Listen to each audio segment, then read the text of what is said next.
All right, we're going to have some fun. So let me choose my files real quick. All 36 season pass cards are now going to be tiered out. You and I are going to have a little, we're just going to whip right through it as best as we can. Hold on a second, though, because we got to title our tiers. I'm not going to leave it just DCBAS. Our bottom tier is going to be called Ant-Man Sized Impact. Next up, our next level up is Howard the Playable.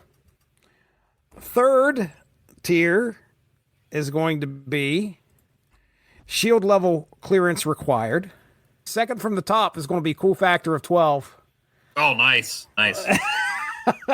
And then our top tier is going to be titled Thanos Snapped His Fingers for This. All right. So that is how we're going to grade these things. So here's my thoughts. And I don't know if you have any thoughts on tier lists or not. I think I've done one of these before. But I mean, as far as top tier goes, Thanos snapped his fingers for this. I mean, these have got to be, I say we each agree on 2 at most, 2. Second through here, second, third, and fourth, between 8 and 10 for each one of those. See how it all shakes out. But I imagine we're not going to put too much down there on Ant-Man sized impact. But maybe we will. I don't know. But I just know, I think our top tier, Thanos snapped his fingers for that, should just be probably a couple. And then we'll figure out where the rest lie. All right, here we go, Evan Bevins. We're going to also do this by release date. Okay. So we're going to start at the very beginning with me. If it freezes up, I apologize. Oh, it's okay. Okay. So Ant-Man, I feel like we've got to go Ant-Man size impact. Is that all right? You okay with that? You're not going to have any problems with that, are you? Oh, Ant-Man? I'd put him in Howard the Playable. You want to go with Howard the Playable? All right. I think that's fair. Ant-Man has his place. You got to think about the competition that we've got going on here. So, again, we're tiering these out from the best to the worst as best as we can, but we'll leave them at Howard the Playable right now. All right. Okay. Now, next season pass card from, what is this called? The Atlantis Beach Club, June of 2022. Where's Wave going? Wave. I was thinking more in the middle. I just don't use her as much as I used to. Although she then, though, dude. Yeah. Okay. All right. Okay. I can go with that. Yeah. Okay. I mean, heck, I did. All right. I did just lose a game because of Wave yesterday or today. So, yeah. Okay. All right. I mean, she's not only the Herald of Galactus at one point, she is clearing the path for a lot of biggies to come out there and for you to get those combos. We'll leave her there. These can always be adjusted if need be. Next up, July 2022, Love and Thunder, we have Thor. So where are you going to put Thor at? Oh, I would put Thor on Cool Factor of 12. All right. I think that's a decent place to go. Pretty darn usable. Has been from the beginning. I was playing a deck with him yesterday. That's another one where Firehair comes in handy. Drop those hammers out there, Miserium, and get you 3 hammer activations. That's a pretty good combo. Okay, next up is going to be Heroes for Hire, and that is Daredevil. What are you thinking here? I think Daredevil has an Ant-Man sized impact on the game. Okay. I think arguments would be had about, like, it was always Daredevil and Professor X for the longest time. Now, they kind of scaled that back with some nerfs that happened. But I remember Daredevil and Professor X almost solidly winning games sometimes. Yeah, I just have never made much use of Daredevil. Anytime I put Daredevil in a deck, when I start tweaking it, he's the first card to come out usually. Which is a shame because Daredevil has some really awesome comics. Now, if you think he belongs in Howard the Playable, I won't fight you too much on that. I think we'll have, as we get towards the end, we're going to start having discussions where things might need moved. Right now, I'm not going to argue for that one. So Sword and Shield is up next, September of 2022, Nick Fury. So I feel like obviously fits right in with Shield level clearance required. That's where I would lean toward because, I mean, When you factor in, which doesn't really count as far as the season pass card, the Samuel L. Jackson variant, he gives you a lot of options, but usually you're pretty limited in which of those you can use. Mm-hmm. Now, Eson may work it out, but I think that's pretty good. He's a good, solid card, but you're not going in with a Nick Fury deck. Mm-hmm. Spider-Man Miles Morales in Symbiote Invasion from October of 2022. I'm going to say it's got to be between these two for me. Where are you at? I was trying to decide if Howard the Playable was acceptable. My first instinct was almost to drop him to the bottom, but if you think he goes up that high, then I don't know. You got to move another card to activate him, and there's all these cards that when you move them, they do stuff. To me, I'll leave him at Howard the Playable. If you were thinking Ant-Man, I'll leave him at Howard the Playable. I wasn't Howard the Playable or Ant-Man. I mean, if you think shield level security, I could see, but maybe Howard the Playable is a compromise. I don't know. We'll see how things shake out. Okay. All right, next up, Warriors of Wakanda, November of 2022, Black Panther. I am definitely going to say at least cool factor of 12, and it's a possibility. It may possibly make its way up here. He needs some help to get up there, but easily a cool factor of 12. Although, if we want to get really accurate with the cool factor of 12, which we should explain to someone who didn't listen to the Ultraverse episodes, the Ultraverse trading cards, and Ultraverse is technically owned by Marvel now, had stats for the strength and power levels and intelligence and all this stuff, classic superhero rating stuff. But they also had one more category called a cool factor. Every character, including the old dying man who killed other people, had a cool factor of 12. So we were talking about the Ultraverse launch titles and some others, and I had the whole trading card set because that was cheaper to buy than all the Ultraverse issues, although not now. I'm slowly picking them up. And so Jesse and Chris would say, hey, what do you know about this guy? And I'd say, well, and he did this, and these were his powers. Oh, and he had a cool factor of 12. So did you? If we were rating this true to the Ultraverse card set, they would all be in cool factor. Yes, they would. I could put cool factor of 12 anywhere on this tier list, really. Could be down at the bottom, could be at the top. Useful in the game, but a cool factor of 12. That's right. All right, yeah, cool factor of 12. But I think Black Panther has a shot. He does. Next up, we are talking the Power Cosmic, December of 2022. That is Silver Surfer. Silver Surfer decks, there is a whole archetype for these things. Whenever there is a cool new factor card, 12 for me. Absolutely, easily. Whenever there is a new card introduced with a 3 cost, I make a Silver Surfer deck. May not last very long, but yeah, easily. All right. So, we've got some pretty old cards that had some staying power. Definitely. So far. All right. Speaking of staying power, we got January 2023's Savage Land with Zabu. So, Zabu was really, really, really popular at one point. You slept on Zabu, and then you were like, what was I doing? It was so powerful at one point that Second Dinner's like, we can't do this anymore. And they had to do something. So I guess we've got to look at it at its current iteration, which instead of an ongoing is now an on reveal. Does that drop it down? I mean, it's definitely a very useful card, but being an on reveal now might drop it down to shield level clearance required. What are you thinking? I still think he's cool factor of 12. If I put more than one 4-cost card in my deck, Zabu's in the deck. There's a lot of cards besides Ben Grimm that are 4-cost cards that you want to get out there early. So, yeah, I still think he earns that. All right. Okay. If you think it's getting too crowded, we can always drop Wave down. I think this is working out okay. Okay. Next up, we're heading into the quantum realm, February of 2023. Your friend, my friend, MODOK. Oh, goodness. Hey, MODOK's useful, regardless of my personal... It was the circumstances, Jesse. Like, I just didn't care about the card, and I was wrong about that. But when they introduce a way to get these cards, and the first spotlight cache you open, where there's 3 cards you don't have, and you get MODOK, the card you were like, I don't care if I ever get that. Now, that was an unfair assessment of MODOK's abilities. However, it still hurt.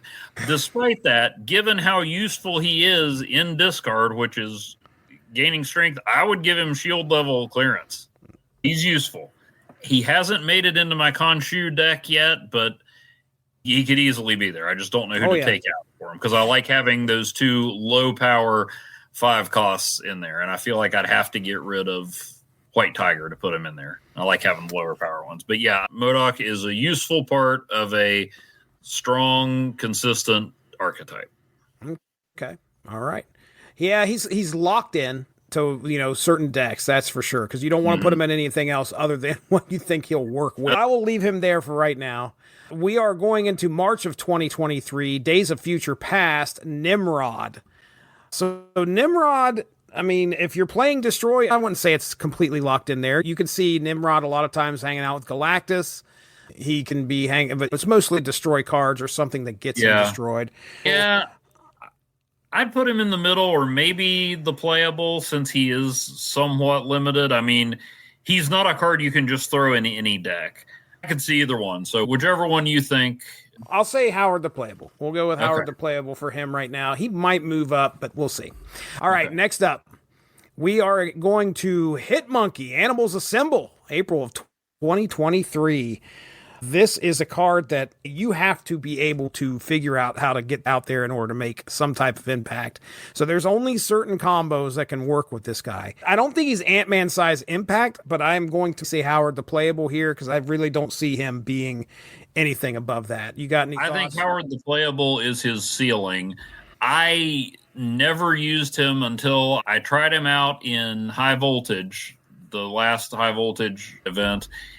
And then I did work him into a regular deck, but I think there's only certain ones he works in. I think he's more limited than Nimrod. Okay. But Howard the Playable, I mean, in the right circumstances, he does work. I'd say he's less useful than Nimrod, but more useful than Daredevil. I'm all right with that. Heading into May of 2023, Guardians Greatest Hits, we have Nebula. And I see Nebula a lot. I mean, she's used quite a bit. As far as 1-cost cards go, she's got to be, man, I don't know. I'm trying to think of some of the better ones that are out there. She might be top 5. Yeah, as far as 1-cost cards go, I think the only one that can beat her in potential is Sunspot. Mm-hmm. She has the aspect of, she's not Jean Grey. She doesn't make you play in a certain lane, but you have to account for her. I would lean shield level clearance just because without some boost, she's not capable of the big jumps like some of those, and she does have the Killmonger glass jaw.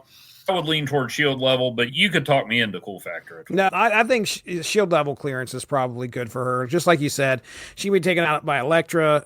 Killmonger is probably what you're going to see that takes her out. She doesn't do much other than just sit there and gain power as long as nobody plays on that lane. So, yeah, I'm okay with that. I think that's good. June of 2023 brings us the Spider-Verses, and we now have Ghost Spider. Ghost Spider, I mean, she definitely has a home and move decks, that's for sure. Mm-hmm. And Human Torch are hanging out. I don't see her a whole lot other than hanging when she's doing the Human Torch thing. Ant-Man size impact or Howard the Playable? I'd say Howard the Playable. To me, she's in that Nimrod Hitmonkey level of she's good in certain circumstances, but only in those circumstances. Okay. You're not going to want Ghost Spider outside of a move deck. I'll leave her there to see how things shake out towards the end of this, but I think if we have to pick something off of that list to move down to Ant-Man, just because we want to try and even things out or do whatever, she might be on my list to move down. Okay. Rise of the Phoenix, July of 2023, Phoenix Force. This was on your list, man, so I assume it's got to be like maybe around in here somewhere. I would put it in either shield level or Howard the Playable because as cool as it is, it's limited use. All right. I am going to, well, we'll leave it at shield level since we're just kind of lacking on some of those right now. I can tell you that when I see Phoenix Force drop, it's going to be pretty important usually. It's going to be a situation where I have to worry about multiple man or dagger or something like that. If you see it played. My argument against it is if you get Phoenix Force and a random generated thing, if you don't have any card to combine it with, The Phoenix Force is actually in that rarefied air where you're probably better off playing the thing. Not yet. You're not. Oh man. All right. All right. Next up, big in Japan, August of 2023, Dakin or Dakin. Okay. Dakin's got a spot in one deck of mine, which is definitely a discard deck. Is it the Agatha deck that I have? I can't remember. But anyway, I didn't start realizing the potential until recently. But again, it's only in one deck that I really have Dakin in there. Yeah. Do you have an argument to move it up? I'm going to say Howard the playable for right now. Absolutely. Dakin, there's a couple decks he works in. He's the centerpiece in my Bullseye Arnim Zola deck. If you just use Dakin by himself, he still has to have at least one other card to make him work, or a location that can destroy something. Even then, a 3 cost to get up to an 8. But in the right deck, you team him with Collector, some discarders, Bullseye Arnim Zola. He can be pretty powerful. I think that keeps him out of Ant-Man sized impact, but I can't make an argument for moving him up based on 1 or 2 decks where he's a player. All right. All right. Another character that needs a shirt. Well, yeah, that too. But at least he's got tattoos. I mean, it's like, okay, spent the money on these things, or, threatened a guy's life to get them. I mean, that's something. That's something. All right. September of 2023, Loki for all time. So here we go. What are you thinking? Cool factor of 12, shield level. Where are you at right now? I can't put him up there. Okay. Feels like with the argument I made for him in our top 5, he probably ought to go in cool factor of 12, but I could also see him in shield level clearance, because there's some decks you don't want Loki in. Not true. That's true. Yeah, cool factor of 12 works for me. If he pops out of the X Mansion, he could really mess things up for you. Even That's still, true. You've got a cohesive deck at -1. He's not bad, but I wouldn't put him at the top. Okay. October of 2023, spooky season, Elsa Bloodstone. So I feel like here, shield level clearance required. Are you going to try and make an argument for it to be more? Oh, no, I would argue lower. Would you? I try every season or so. I put Elsa in a deck, and I almost always take her out. I like the character. She's a delight to read in the right hands, and I want that ability to work, but maybe I just don't appreciate her enough. But I, as much as I like the character, as much as I like the power, I just can't seem to make it work. If you disagree, I could see bumping her up, but honestly, at one point I was thinking she might be toward the bottom. But I guess the fact that I keep trying makes her playable. I've seen people use her pretty well, especially with Kitty Pryde. She Absolutely. was, zapping them. And I think originally her power was just to do it for that lane. But then it became all lanes, didn't it? They tweaked her some. At one point, it was 1 lane. It was all lanes. I think at one point it was a little higher. I mean, if you want to argue for bumping her up, I could see her at shield level. Maybe it's me, but I can't ever seem to feel good about using her consistently, even though I really want to. All right. We'll leave her where she's at. Okay. And then as we get into the next season, which is going to be higher, further, faster, we have Ms. Marvel. I would almost want to go here. Howard the playable. Yeah, that was my first instinct. Yeah, she's nice to have out there. Her ability confuses me. I can never keep track of what's going on. I'm just that much of an idiot. So I'm leaving her at Howard. She has potential, but she needs other cards to really pump her up. All right, next season, Hellfire Gala. Oh my goodness, it is Sebastian Shaw. I almost want to say shield level clearance. I was going to say, thinking? Even though in any other respect, I don't believe this, but for purposes of these tiers, I think he's got a cool factor of 12. Wow. Even though he doesn't have a... As a character, he has a cool factor of -12. Like, he even drags Kevin Bacon down. I mean, who doesn't like Kevin Bacon? And you're like, oh, he played Sebastian Shaw in first class? Really? Ugh. Don't put that on the resume. I don't like Sebastian Shaw. But if this card had a different picture and a different name on it, I'd like it a whole lot better. Mm-hmm. In terms of game mechanics, dude is useful. He's not just he doesn't just go in a surfer deck. He'd be an interesting guy to put in a deck with Strange Supreme, because if you're basing the whole thing around Strange, not so much. But boosting him up, he can be pretty powerful. I think, as much as it pains me to say it, he belongs there. Cool factor of 12. All right. Next season, Planet Hulk. Fringe factor of 158. Planet Hulk. From January of 2024, we have Scar. 7 cost, 12 power. His cost goes down the more 10 powers that you have out there. Yep. I've seen him being played in some decks. He was very useful in some heavy hitters. Got a permanent place in my Shulkanaut deck. I think he's right in the middle, shield level clearance. He's definitely useful, but if the cards don't go your way, you're just left there holding the scar. Yeah. Feels like there was a better way to say that. February 2024, Black Order, we have Black Swan. So I didn't really start getting an appreciation for Black Swan until very recently when somebody on Reddit shared a deck where they can get all those 1-cost cards down to 0. And then you can lay out so much all at once on that final turn. Have you ever used Black Swan? No. The reason that I didn't instantly say Ant-Man size impact is because you have told me how useful she can be. I wouldn't object to her being in Howard the Playable because by the other standards we've used, I'd say she could compete with Hitmonkey at least under the right circumstances. She's useful. But you're the biggest Black Swan advocate I know. If you're saying Ant-Man sized impact, then I think the reason is because I only have her in one deck. That one deck has one theme. And maybe there is some other use for her somewhere. But to get these 1 cost down to 0, I'm sure her hanging out with Thanos is probably. Yeah. I don't play Thanos. I don't do it. So I'm sure that she probably helps out a little bit there or something. I don't know. But if I got her in a cache, that's probably the deck I would put her in. I think she's played so little, I'll leave her at Ant-Man sized impact right now. All right, next up, Hope Summers, which is another card that I thought was going to be a little bit more popular than it was. I don't know if I even have Hope Summers. I've got her. I could see her in Howard the Playable or Shield. She's kind of like Elsa Bloodstone, but she sticks around a little longer in my decks. Like and actually, she works good with Elsa. I think I did make a deck today that had both of them in it. It's one of those where I look at it, I'm like, this card is cool. I want to use this card, but I never quite. And again, maybe that's me. I'd put her in one of those. I think she's a little stronger than Elsa, little more useful. So I don't know. I'd go with whatever you think on that one. We'll go with shield level clearance. We have space there. So I do that +1 energy. I do like that. Can't complain.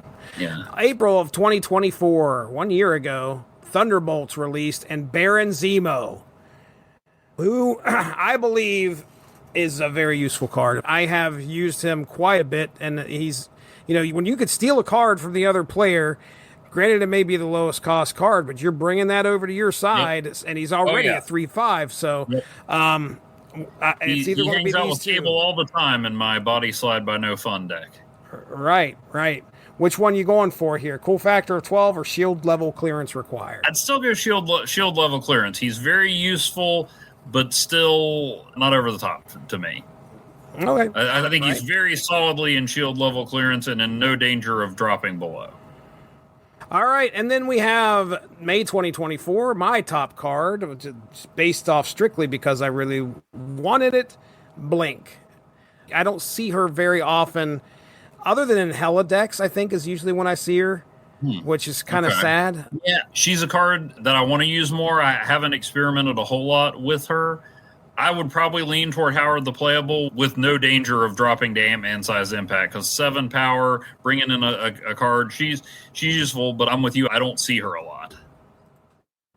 Okay. This is a card I do not have. We're actually going to get into a lot of territory where I just don't have these cards yet. So next up is Celestial's Finest, June of 2024, Gilgamesh. You're probably going to know, because I know I played you. And you had Gilgamesh, and I think I cussed you plenty of times because Gil was a very big factor in the game. Where do you think? Easily in shield level, maybe cool factor of 12 because of the potential. All right, we'll put that there. Maximum effort, Gwenpool. Now, I do have Gwenpool. I don't use her a lot. I need to use her a lot more often than I do. I think shield level clearance required for me. Yep. I don't know about cool factor 12 because really Not it's nice quite. to get those little bonuses, but I'm not going to. Now, if they all drop on one person, she can make a big difference, but I think shield level clearance is a good spot for her. All right. Young Avengers, August of 2024, we have Hawkeye, Kate Bishop. I do not have this card. I've played against it plenty of times. I've been upset about the stupid acid arrow that comes across the lanes.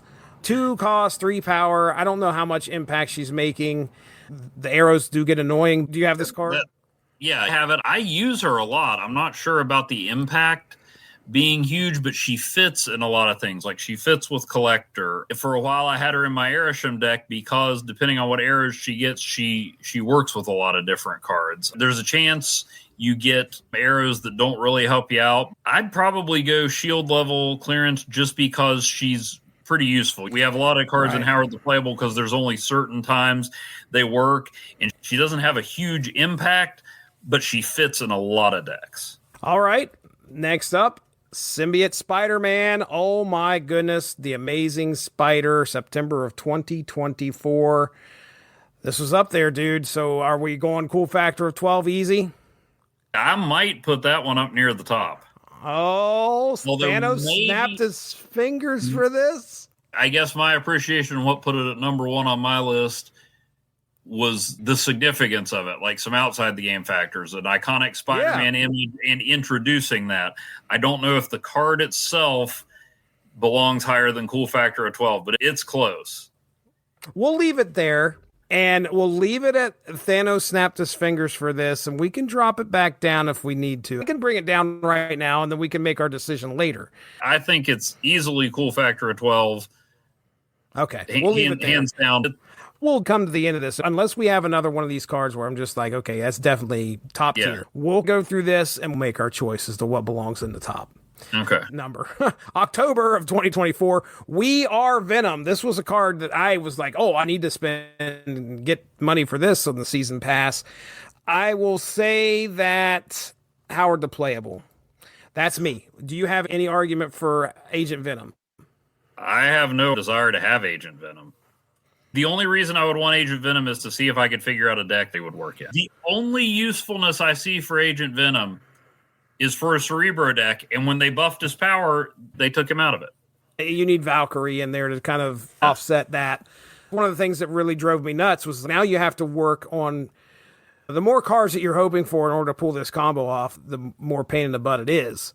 I mean, I'm not going to say drop him down, but to me, he's the least useful of any of these cards. I'd take Daredevil or Black Swan over him easily. Are you serious? Come on. All right. Well, I'll move him down. It's fine. You don't have to move him down. It's fine. No, actually, we need more. I appreciate him. We need more cards down there anyway. And if I feel like I need to move him up at the end, we will. War of the Nine Realms, November of 2024. We have Surtur. That's right. This beast. I think Thanos snapped his fingers for Surtur. Are you serious? I don't have Surtur. I don't feel like I would use Surtur well, but he's been one of the winningest cards for months, and they keep trying to nerf him and get him under control. I think he at least goes in cool factor of 12 because of the impact he's had for other people. Me personally, I don't mean I could have gotten Surtur a few times, and I'm like, I just don't see it. I've had him for a while. A lot of times, if you play against a deck that is really good, you take note of what that deck is. I haven't played against Surtur very much to where I've been worried about him. But yeah, you're right. I haven't either, but I keep seeing like, oh, Surtur's one of the winningest decks. So we have to change Scar because he's too good with Surtur. We have to change Arrow because she's too good with Surtur. And then I play and I'm like, oh, there's Surtur. And sometimes I win, sometimes I lose. I don't get it, but I keep hearing the data shows that Surtur is a beast. All right. So with hearsay and our own experience, maybe cool factor of 12 is the best place for him. But just based on what I've heard other people say, he seems to be a top tier card. I can see cool factor of 12. All right, we'll leave it there. And if we look these over and we decide it has to go up, then it goes up. Next up, December of 2024, Marvel Rivals. That's right. Tying in with a video game, here comes Galacta, daughter of Galactus. Oh boy. I see a lot of Galacta. Do you? I use Galacta a lot. She keeps giving you a bonus. She gives you more of a bonus than Forge. Unless somebody moves your cards around, you can be pretty strategic with her. I think she's got a cool factor of 12. That could be because the way they draw her reminds me of that time, like 20 years ago, that Liv Tyler presented at the Oscars wearing these librarian glasses. That was just wow. I think she's got a cool factor of 12. All right. So then next season's January of 2025, Dark Avengers, we have Iron Patriot. I feel like shield level clearance required here on this one because you have the possibility of getting that card, which is nice. If you have Eson out there, you ain't got to worry about the cost. It's going to come out there if it's decent size or whatever. But anyway, I mean, so it's kind of nice to have that there, but I don't think it's. I really, with the nerf that it did recently, I don't know if it's cool factor of 12 or not compared to the rest of those cards that are up there. You have more experience with Iron Patriot than me, so I will defer to you. I was thinking cool factor of 12, but you have more experience with it. I'm always on the other side usually. So if you say shield level clearance, although in Norman Osborn's case, it will be hammer level clearance. That's what he changed shield to. So I will defer to you on this one. All right. Brave New World, February of 2025. Sam Wilson, Captain America. Have you been fulfilled? Do you believe that this is going to go cool factor of 12 or shield level clearance? Cool factor of 12. I mean, he and Doom 2099 are running mates, and they have been for 2 seasons solid, probably a third soon. He makes Steve Rogers better. He works with Captain Carter. He works with Goliath. He's almost a must-have in an ongoing deck. And with being able to move his shield around, he can get you a point in Sanctum Sanctorum or even keep you on top of the rickety bridge. Very good point. All right. Last season, Prehistoric Avengers, March 2025. Agamotto, I mean, he's going right here at least. Easily. And if I had my argument, I think you can push him to the top. At least right now. All right. Yeah, I think Thanos snapped his fingers for Agamotto. And then finally, our newest card that just dropped today from What If, April of 2025, Captain Carter. Now, we haven't had a chance to see any. We had no experience with her. We just know. We just talked about. Oh, okay. How you feeling? Howard the playable at this point. I think she's got potential to move up to shield level, but too early to say. Okay. Definitely useful, definitely interesting, but I think it might be a little too early to give her shield level clearance. All right. Well, that's all 36 cards. So now what we have to do, and I'll do a rundown here once we're done, we have to pick at least one more to bring from the cool factor of 12 up into Thanos snapped his fingers for this. By my reasoning, there's 3 candidates for it. I'm not saying that they all should. And I know I just argued for Surtur being there, but we talked ourselves out of it. I think Black Panther, Silver Surfer, and Symbiote Spider-Man deserve to be considered. Okay. All right. Good top 3 right there. I was wondering about Zabu, but because of the nerf, we've got to take that into account. You argued me down on him. I wouldn't drop him below cool factor of 12, but I wouldn't quite push him up to the top. Right. Gilgamesh. If a tier of cards that could be used in any deck might get there. That might be a cool tier list to do. Yeah, it would. Cards that can be used in any or some kind of list. Maybe that'd be a good top 5. The top 5 cards that could go in almost any deck. Most versatile. Think about that for next time. But yeah, I think Zabu is lounging comfortably in the cool factor of 12 tier. I agree with you. Black Panther deserves consideration. Symbiote Spider-Man, I think, is close to Agamotto, at least in terms of effect on the game. Not as widespread as Agamotto, but in terms of bringing something new. Silver Surfer, he keeps punching above his weight. 3 cost 2 power, and I mean, I still lose games to Silver Surfer. I still win games because of Silver Surfer. So what puts the one that needs to go to the top over the others? Is it a versatility thing? Maybe. Okay. If that was the case, it's Spider-Man, in my opinion. I think Black Panther has, aside from the Arnim Zola combo or Shuri, I mean, if Shuri's involved, it's most likely going to get you one lane. Well, then you have to worry about Taskmaster. Most likely you're going to see Taskmaster copy his power for the next thing. It's an on reveal, so it can be taken out by our good buddy Cosmo. Yeah. Same thing with Silver Surfer on reveal. And a lot of times with Silver Surfer, you're hoping Wong's going to be there. Symbiote Spider-Man is, I mean, that goes with so many different cards. It isn't an on reveal, it's an activate. It brought a lot to the table, just like you said before. It's something that introduced a brand new mechanic to Snap that is, I mean, kind of, I really do love that mechanic. So it's, I'm arguing Symbiote Spider-Man here because even though Black Panther and Silver Surfer, these two OGs, you want so much for them as far as versatility and utility of the card. I think it's Symbiote Spider-Man in my opinion. And even if Cosmo's there and prevents Symbiote Spider-Man from activating the on reveal, you're still getting a +7 and clearing space in a lane. He's hard to stop. Yeah. I'd bump Symbiote Spider-Man up there. All right. We're going to run them down here. Ant-Man sized impact, Daredevil, Black Swan, Agent Venom. All right. Then we get to Howard the Playable, Ant-Man, Miles Morales Spider-Man, Nimrod, Hitmonkey, Ghost Spider, Daken, Elsa Bloodstone, Ms. Marvel, Blink, and Captain Carter. Then shield level clearance required starts out with, of course, Nick Fury, MODOK. Then we have Nebula, Phoenix Force, Scar, Hope Summers, Baron Zemo, Gwenpool, Hawkeye, that's Kate Bishop Hawkeye, and then Iron Patriot. Then cool factor of 12. How many cards do we have here? It'd be great if we had 12, but we don't. It's Black Panther, Silver Surfer, We've got 11. Should we bump somebody else up there? Oh, we do have 11. 3, 6, 9, 10, 11. Let's see.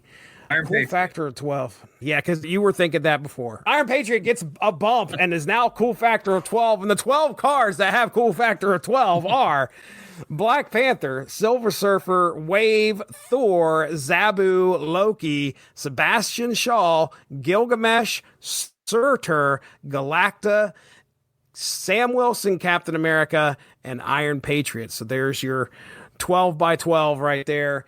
And then Thanos snapped his fingers for Agamotto and Symbiote Spider-Man. The season pass cards have been tier listed. It took about double the time I expect it was going to. I apologize. Oh, that's okay. It was fun.